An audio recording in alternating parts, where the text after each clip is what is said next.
अस्सलामुअलैकुम। आज हमने आपके लिए बनाई है कच्ची कैरी की लौंजी। ये कच्ची कैरी का मौसम है, जैसे ही कच्ची कैरी देखते हैं बस मन करता है इसकी अच्छी अच्छी सी डिशेस बनाएं, और बन भी जाती हैं इसकी बहुत अच्छी डिशेस। इसके कई तरह के मुरब्बे और चटनियाँ हमारे दूसरे चैनल पर अपलोड हैं, उसका लिंक आपको डिस्क्रिप्शन बॉक्स में मिल जाएगा। एकदम इस तरह की ट्रांसपेरेंट और एकदम थिक आप देख सकते हैं। इस तरह की चटनी आप भी बनाना चाहते हैं तो वीडियो में बने रहिएगा और वीडियो को लाइक कर दीजिएगा। तो इसको बनाने के लिए सबसे पहले हमने लिए हैं इस तरह की कच्ची कैरी होनी चाहिए। एकदम दबा के देखें आप, और यहाँ से इसका पोर्शन थोड़ा सा हटा के देखें कि ये अंदर से वाइट होना चाहिए, तभी जाके ये खट्टी होगी। इसका कलर मीठा होगा तो ये अच्छे से नहीं पकेगी और अच्छी नहीं दिखेगी। तो ये बड़े साइज़ की 2 कैरियाँ ले ली हैं। इसको आप किसी भी तरह से कट कर सकते हैं। मैंने इसको छील लिया है। और ये जो इसके अंदर बिजली है, ये इसकी हम बीज इसका निकाल देते हैं। ये कड़वा होता है, इसको हटाना बहुत ज़रूरी होता है, वो मैंने हटा दिया है। आप इस तरह से भी इसको कट कर सकते हैं, लेकिन पतला नहीं, इतना मोटा। थोड़े मोटे मोटे पीसेस आप कट करिएगा, या फिर इस तरह से कट कर लीजिए। आप किसी और तरह से भी इसको कट करके बना सकते हैं। तो हम इनको फटाफट से कट कर लेते हैं।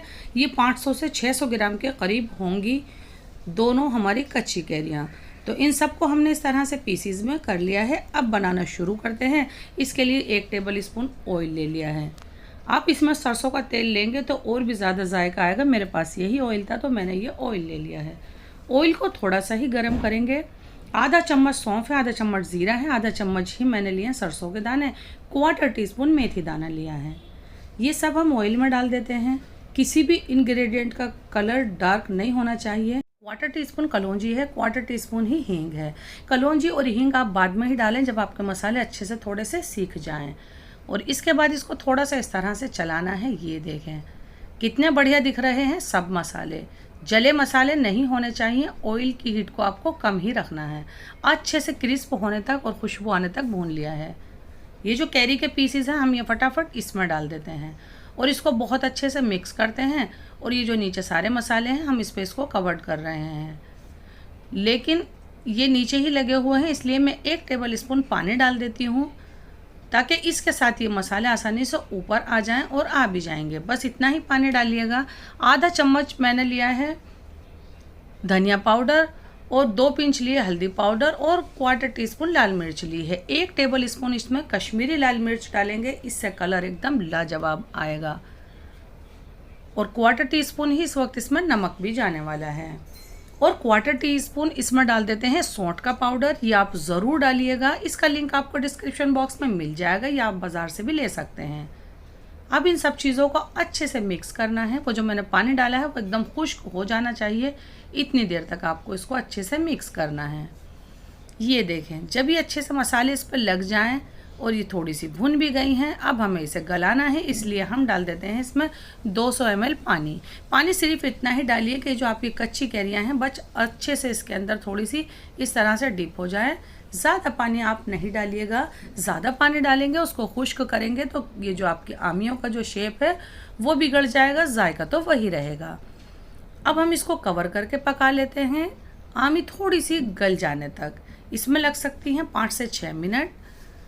5 से 6 मिनट के बाद इसकी लिड हटाई है और अब देखते हैं एक आमी का पीस लेकर। बहुत आराम से चलाना है इस वक्त इसको, तो ये थोड़ा सा दब जाना चाहिए। तो बस इसी तरह का ये हमें चाहिए था कि ये थोड़ा सा दब गया है। आप देखेंगे बहुत ज़्यादा गला ये नहीं होना चाहिए, थोड़ा ये लिक्विड ही होना चाहिए। अभी ये ज़्यादा खुश्क होगा तो बाद में ज़्यादा टाइट हो जाएगा। अब इस वक्त हम इसमें डाल देते हैं 1 कप यानी कि 200 ग्राम चीनी। आमी गल जाने के बाद ही आप चीनी डालिएगा, नहीं तो आपकी कैरियाँ गलेंगी नहीं। अब कैरी डाल के अच्छे से इस तरह से इसको मिक्स करना है और सिर्फ चीनी घुल जाने तक, यानी कि ये थोड़ा सा थिक हो जाने तक हम इसको पकाएंगे। तो जैसे ही ये थोड़ा गाढ़ा होता है मैं आपको दिखाती हूँ, लेकिन इसको कवर नहीं करना है, इसी तरह से पकने देना है। 1-2 बार इसको सिर्फ चला दें आप, तो 6 से 7 मिनट के बाद आप देखें कि बीच में इस तरह से बड़े बड़े बुलबुले आ रहे हैं। इसकी पहचान है कि ये अच्छे से पक गई है। और जब ये ठंडी हो जाएगी हमारी कलौंजी तो और भी ज़्यादा गाढ़ी हो जाएगी। तो बस बिल्कुल इसी तरह की हमें चाहिए थी। तो इसको इस वक्त आप चखें ज़रूर। 1/4 टीस्पून इसमें काला नमक डाला है मैंने। आप इस वक्त ही डालेंगे तो इसका जायका बरकरार रहेगा। तो जो भी चीज़ आपके मुताबिक नहीं है इसमें डाली जा सकती है। तो बस इस तरह से इसको कर दिया है। अब हम फ्लेम को बंद कर देते हैं और इसको थोड़ी देर के लिए छोड़ देते हैं, कम से कम 2 घंटे के लिए। उसके बाद मैं आपको इसकी थिकनेस दिखाती हूँ। वैसे ये बिल्कुल तैयार है इस वक्त। 2 घंटे बाद ये बिल्कुल अच्छे से थोड़ी रूम टेम्परेचर पर आ गई है और इसकी सॉस देखें, लाजवाब, शानदार, एकदम शाइनिंग वाली और ट्रांसपेरेंट। ऐसी ही कलौंजी आपकी होनी चाहिए, एकदम चमकीली वाली। मैं आपको प्लेट में भी डाल के दिखाती हूँ कि कितनी लाजवाब दिख रही है। मैं कहूँगी ये सबसे बढ़िया जो लगती है तो घर की रोटी के साथ लगती है। वैसे इसको चावल के साथ भी सर्व किया जा सकता है या खाली इस तरह से चम्मच से भी आप इसको खा सकते हैं या उंगली से भी इसको चाट सकते हैं। इसी तरह की रेसिपी देखने के लिए हमारे चैनल को सब्सक्राइब कीजिएगा। फिर से आते हैं एक न्यू रेसिपी लेकर। इतने टाइम के लिए अल्लाह हाफिज़।